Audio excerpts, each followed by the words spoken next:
Hi, folks. Welcome to the Finch X podcast. I am James Finch, and here I'm going to be talking all things X-Men.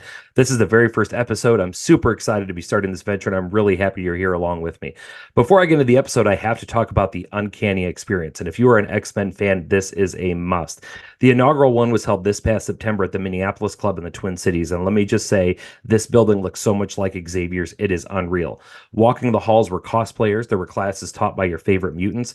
There were lectures by the likes of Chris Claremont and Eric and Julia Lewald of X-Men the Animated Series.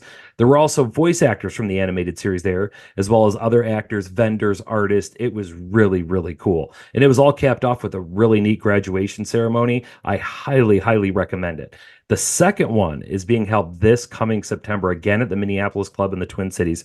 Tickets are on sale now. So go to theuncannyexperience.com, get your tickets, and I hope to see you there. My guests on this episode today are Eric and Julia Lewald, the minds behind X-Men, the animated series. Now, as X-Men fans, we all know how important that show was, and it really felt like my inner child got to come out as I got to talk to them and ask them questions and get to relive a lot of the memories along with them. Coming in on this episode as a special guest co-host is my good friend Dylan Carter, otherwise known as Warpath Dylan on Instagram. Altogether, we had a fantastic conversation, one that will live on with me as a core memory forever. So without further ado, ladies and gentlemen, here is Eric and Julia Lewald.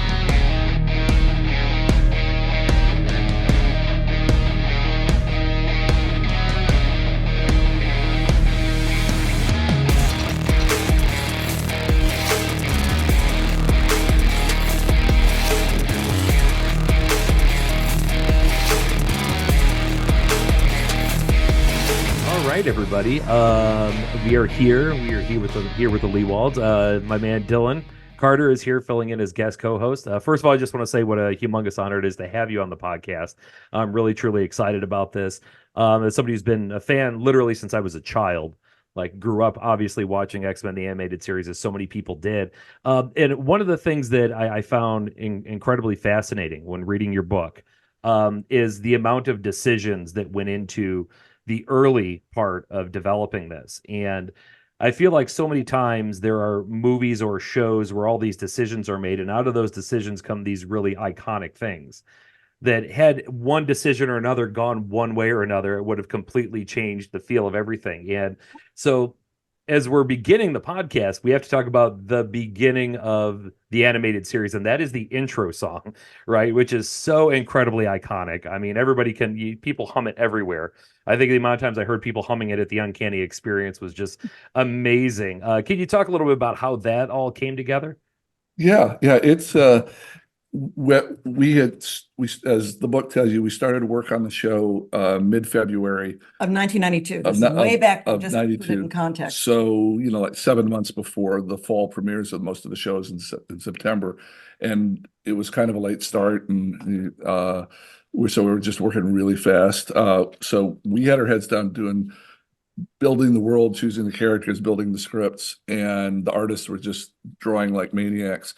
And the two people that really had a handle on supervising the opening theme song were Will Mineo, who was like the supervising producer director on the show, who just had known Marvel books for forever since he was a child, and Sydney Iwanter, who was our immediate boss at Fox, who were both just intensely into this and very much have their fingerprints over a lot of the show. So they were supervising a composer named Ron Wasserman. Ron Wasserman. Yeah, who was employed by Saban Entertainment at the time. He was an employee of Saban. Right. And so even though on screen it's got like an executive's name for who composed, it was Ron. It was all Ron. And he was under contract, so not under contract, but he was an employee. Right. So usually he would say, well, you come up with something, you turn it around, you turn it in, you're on to the next project. Right. And Saban at the time was used to doing with like third and fourth level projects, and people just toss the music in and they go on the next thing. But Sydney and Will knew I probably finished the scripts by then, and we'd done most of the artwork. We knew the tone of the show, this intense, dramatic show. And so they said, oh, no, we can't start out with something cartoony, or there were some pitches for lyrics. Stan Lee pitched that he wanted to narrate. There are all these various things. And they said, no, it really needs to rock hard and get you a feel for the X-Men world just in the music. And so they pushed Ron to do like 20 versions of that song. Once they settled on the basic bass line and some of the elements, they just said, no, make it faster, deeper, harder, more layered. And finally they got it right. And then the rest of us who, were doing our own work, we heard it. My God, this is amazing.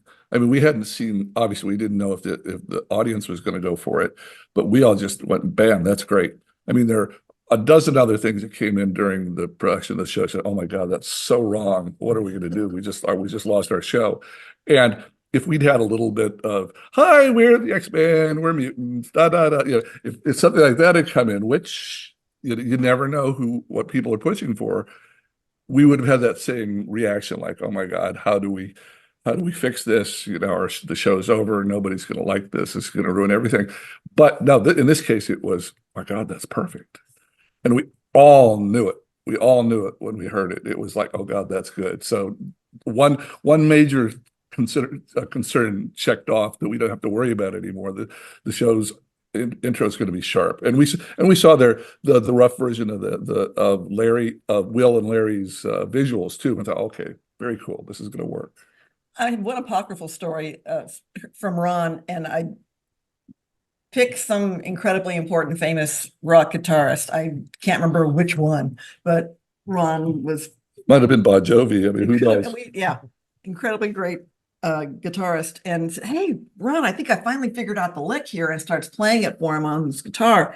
And Ron goes, I didn't compose it on a guitar. I composed it on a keyboard and turned it into guitar, which is why it's so incredibly hard to play on the guitar. So the things we learn.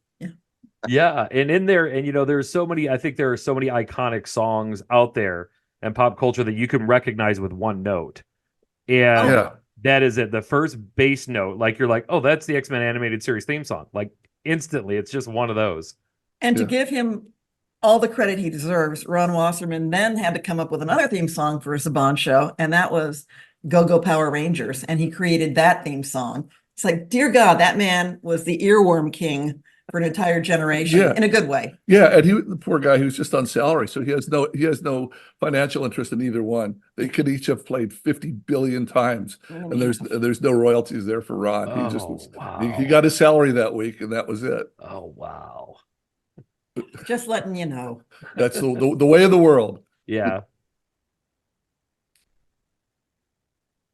I had a really important question that means a lot to me for you guys. And I know that you've done lots of interviews, and and you feel so happy with how much you've touched so many people in your lives. I wanted to slightly kind of narrow that down a little bit. And how does it make you guys feel that the X-Men is so important to minorities and people of color and the LGBTQIA plus community? What does that mean to you? There are times I look at the world right now and I go, did we teach you nothing, planet? Did you learn nothing from what the show was all about? But then we hear from people who felt the X-Men was the first time that they were being seen or heard or acknowledged or recognized, or the feeling of being other, but in this world where that was okay to be other. It was okay to be different. Or it was even heroic to be different. And now meeting people now, it means the world. We often get teary-eyed when we get to talk to folks about that. And the fact that we had our heads down, we were working our hardest to tell the most involved, heroic adult stories we could with all the bright spandex and colors and superpowers, but it came down to the stories of one side against the other side, if you want to look at it like that, and then the unfairness, the unpleasantness, the the ugliness of that kind of fight. The struggle in Yeah. in a culture between the dominant culture and groups that are other, and we tried not to throw blame around. I mean, No. we tried to show, mutants could be scary as hell, and so that there was we didn't want to just have villains twirling their mustache. I mean, we wanted people like Magneto to articulate alternative views to this, but this is so much part of the history of human nature. This idea of who belongs and who doesn't, and why, and are the outside or people scary to you? Why are they? Is the answer for everybody to integrate and assimilate, or do you separate? I mean, that was a big thing. Or can you coexist? Yeah, or can you coexist? Is it that so many of those questions were so big in the 60s when we were children? I mean, it just really informed the world. And for Stan Lee and Jack Kirby, who created this whole question, these characters in the first place that set up this fabulous just look at the other amidst the culture. They both lived through the Holocaust. I mean, I'm sure they lost family members in Europe in the 30s, and so that if you look at the early books, Magneto and Xavier meet in Israel after the war's over. So it really, all of that, racial questions, all that question of dominant culture and other is right there in the origin of the property. I mean, that was a great gift to us. We didn't make all this stuff up and shoehorn it into an action show that didn't have it. It was there at the core of the show, of the core of the books.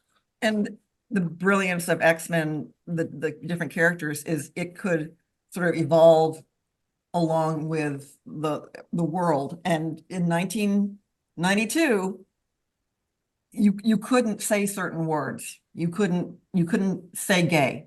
I mean, in a TV context for a children's show, but it was the AIDS epidemic had just decimated the world at that time. So that we can't pretend that wasn't part of the fabric of the world in that moment. It was just coming off of the LA riots, which was the whole different. Rodney King and O.J. Simpson had just happened. These things were happening as the show was being crafted. So yeah, it was in the air as part of the culture. But it really was, to answer your question, from a selfish point of view, we didn't know the books very well, myself and my head writer Mark Edens. So we frantically read through all this material we could read about the books.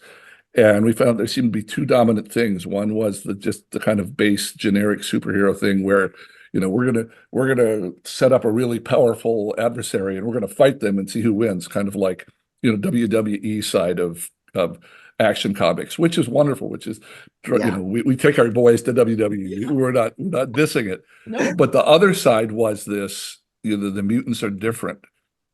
Not by any fault of their own, but they are different, and they're freaking out the rest of society. How do you handle this kind of difference where people all just want to get along? There's Rodney King is perfect timing. And from the writing side, that side is 90% more productive and different. And the other side is kind of like, shootouts in Westerns. You got to have them.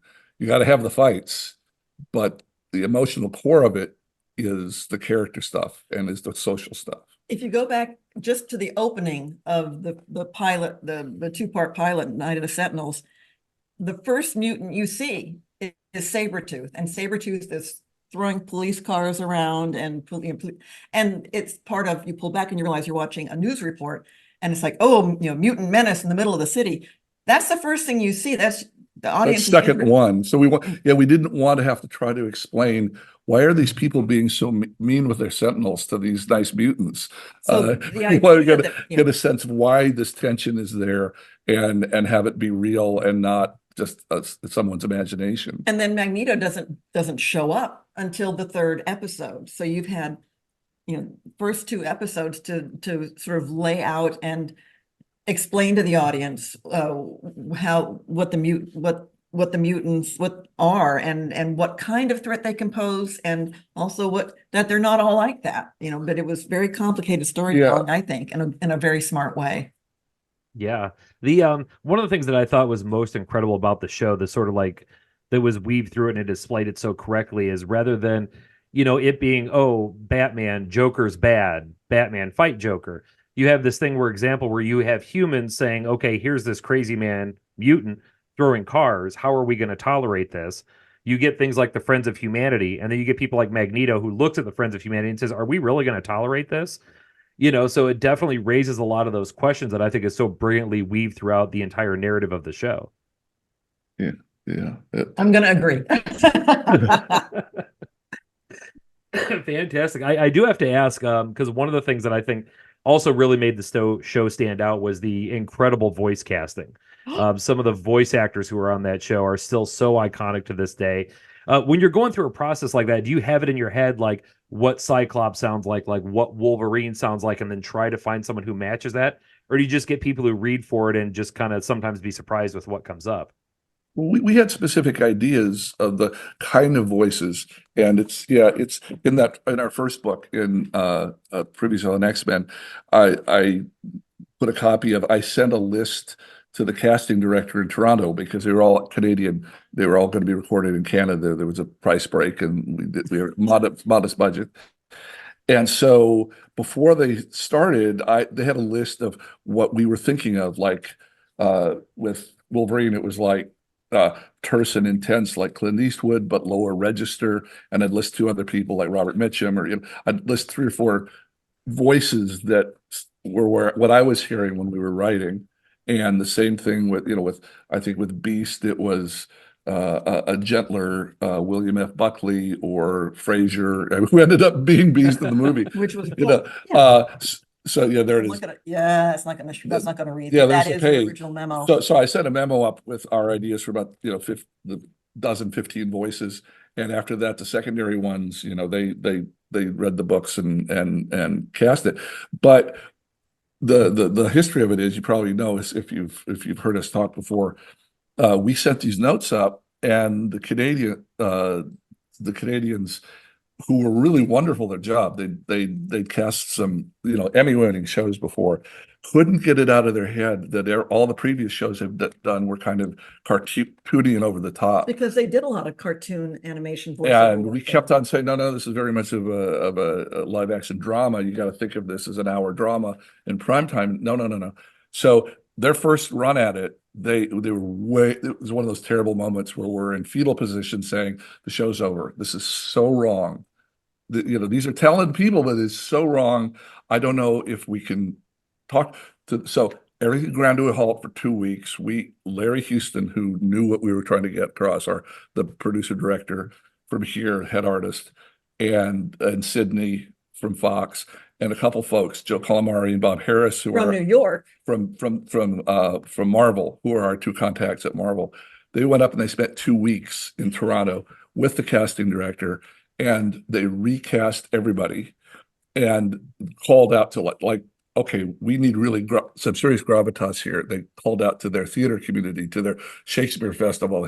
So in effect, what happened, I think, was we were so freaked out by the first take that everybody overcompensated, and we got the most intense dozen Canadians you could find on the planet to be our voices. And that was great. And it ended up really doing well in the show.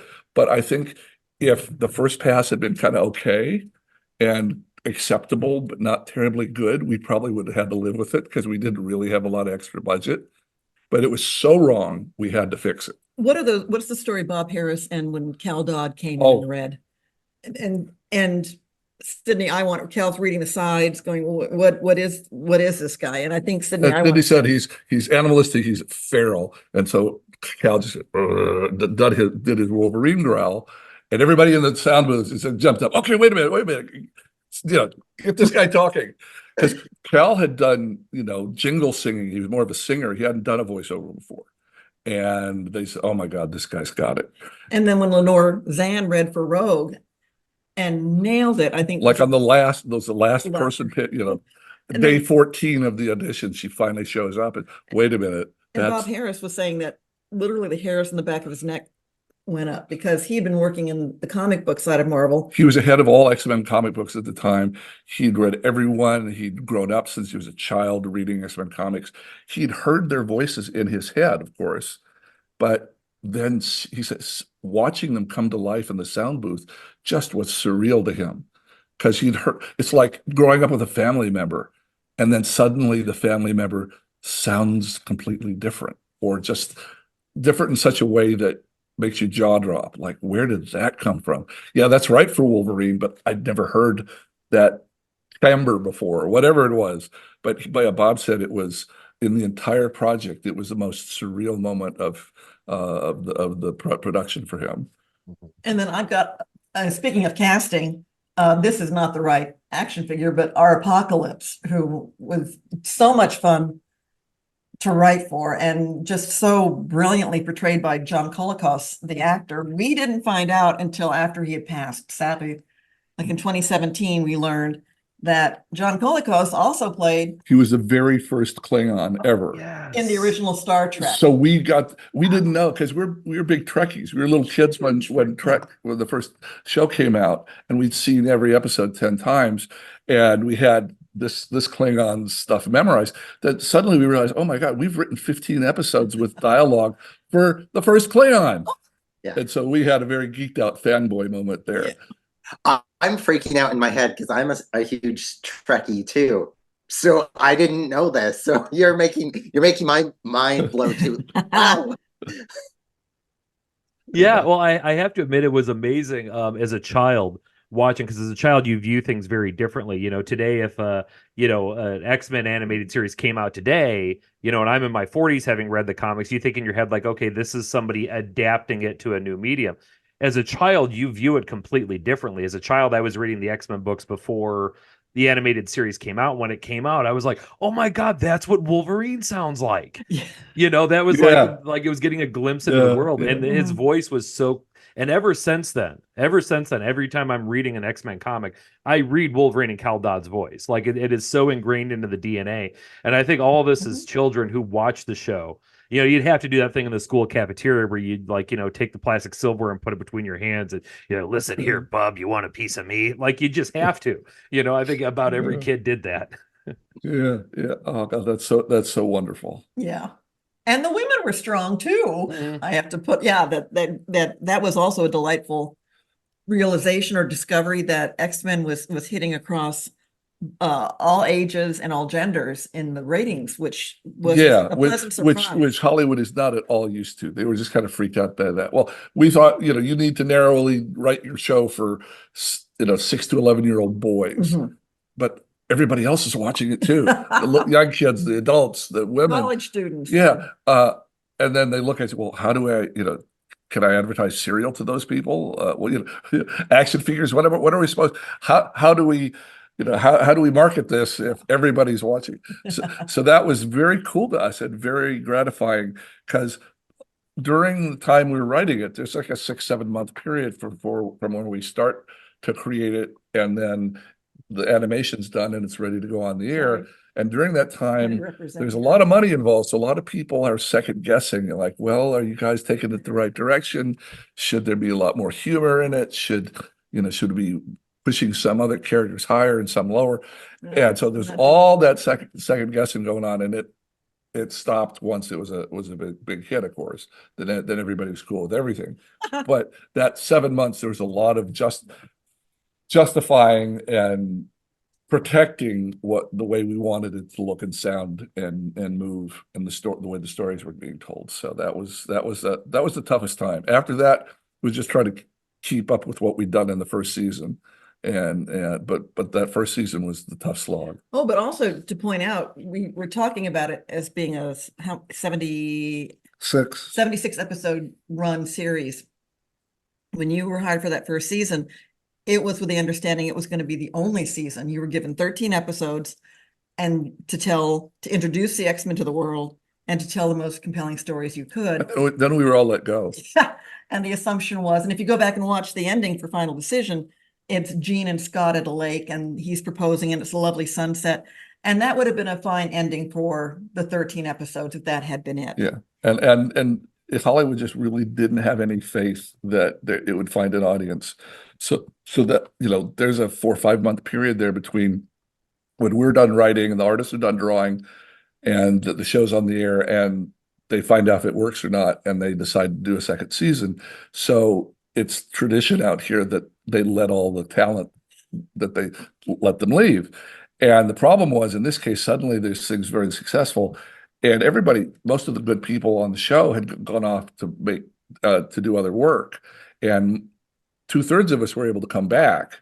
But Mark Edens and his brother and I went over and set up Exo Squad at Universal and did the first season of that while we were waiting to see if X-Men would get picked up. And it did, and they had to stay there, and I had to come, and well, I was able to come back because I'd let them know. But so I lost like my two head writers for 6 months because they were finishing up Exo Squad and they couldn't come back. And at that point, you were told, okay, we're going to do a second season. Again, 13 episodes. That's it.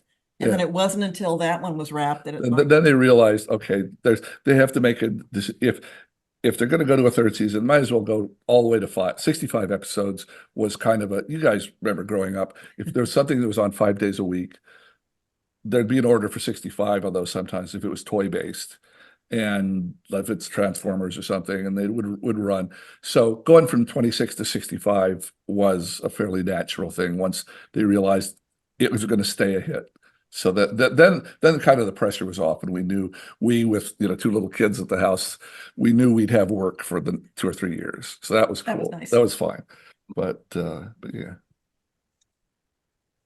I wanted to ask you guys, in the past decade or so, when you have been going to cons and stuff more frequently and getting to meet fans, but also going with the voice actors, how has that been? Because I'm sure back in the 90s and early 2000s, it's not like the writers and showrunners like did a lot with the actors or voice actors. So how has this been to travel with the X-Men?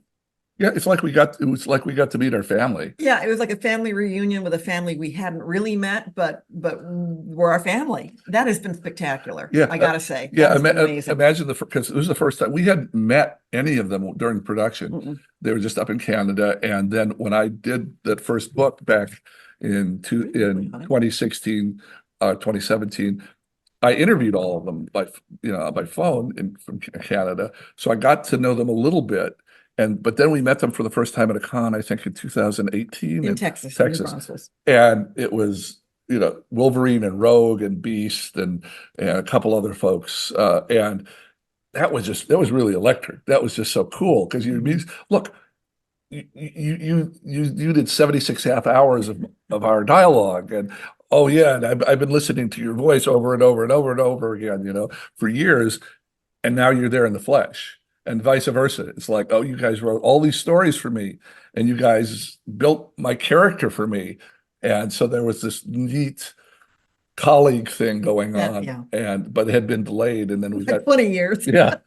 So, but you're right. It was a wonderful. It was like a second act or a second stage in the experience. First experience was great. Then we're going on to other jobs for 10, 20 years, and then this kind of creeps back up. And Disney didn't have Marvel didn't have the rights, or Disney, the rights were spread out because Marvel had been through some financial struggles.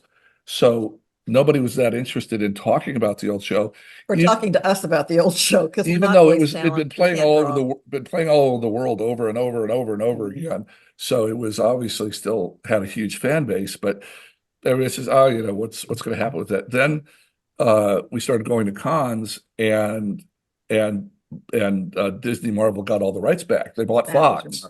And so suddenly, maybe we could do something more with this. And it's not just celebrating this huge hit that really helped the MCU get started. Yes, but maybe for the next generation of X-Men, we could go back to this and build something new, because now all the rights were together. And so that's what's been going the last 3 or 4 years. That's been talking to people and working as consultants on the new show. It's not our work. It's like 130 somethings busting their ass to make a really wonderful, beautiful new series. Who grew up on the show? They all grew up on the show. All loved the show. It was like you had to sign in blood. I love the show, or else you wouldn't get to work on it. And we're a week. We're less. We're to March 20th. We're 10 days away from from it premiering, and it was so cool because they brought us on as they called it, their first audience. They did all the work, did all the writing, did it all the, and then they said, "Okay, you guys watch it and give us your reactions." And so we gave them notes, and they took some, they didn't, and I caught a continuity error from the original series and just gave them a heads up, and they immediately fixed it. And it's like, okay, that's that. I've done my job. I've done my job. That's all they needed. and there are, for fans of the original, there are lots of callbacks, lots of little details and Easter eggs that you're going Yes. to love that make reference to the original show. So in that fun stuff, we were able to enjoy. But yeah, they were, that's never happens out here in Hollywood. They brought the old folks from the old version out, to hang around with the kids making the new version. So that was very nice. Yeah. I was going to say, that being said, like with X-Men 97 coming in and the whole production process, how involved have you guys been in that process in terms of consulting or anything like that? Yeah. We have read everything, we have seen everything, and we've heard everything, I believe. Yeah. So buckle up, folks. It's coming. Yeah, we started when they'd written most of the first season. They'd gotten the stories pretty much set out. And Okay, I keep referencing these things. what's that? On November 12th, 2021, This is our NDA speech. Disney Plus Marvel announced its production of the show X-Men 97, a continuation of X-Men the Animated Series. Together with producer-director Larry Houston, we've been brought onto the show as consulting producers. We are gratified and pleased. Beyond that, we have no comment. So that's what we wrote up to take the cons. Some people would ask, but to be honest, yeah. So we'd see at the script level, we see it at the animatic level, which was a luxury we didn't have. I guess you guys know what that is. It's like a sketched version. It's taken from the storyboards and it's moved, and the voices have been recorded, and there's some really basic music and sound effects in there. And so at each stage we've seen it and we said, okay, that's cool. And it's it's kind of, the production value is closer to an animated movie than it is to it's just like, if ours was a 2 and an animated movie is a 10, it's like a 7 or 8. I mean, it's really slick production. Mhm. At the same time, they bent over backwards to make it look as close to what we drew as they could 30 years later with all the new technology, because they wanted it to be a continuation. They want people to feel like, okay, they watched episode 76 last Saturday, and now they're going to watch the first episode of the new show this Saturday, and there won't have been a real break. They want it to be a continuation. So all that meant they just really worked hard to make it look like our show and sound and feel, and brought back half the cast. And tell me you've seen the trailer that Yes. just got released. Oh my goodness. How many times? Oh. Like, How could someone not see it? As much as that has been watched, I think it's been like one of the most watched trailers, at least for Disney, and then like most watched trailer for anything in the world. So yes, I've watched it probably 37 times a day. just today. Yeah. On YouTube alone, it's nearly 9 million views No. by now. That's just YouTube. I mean, yes.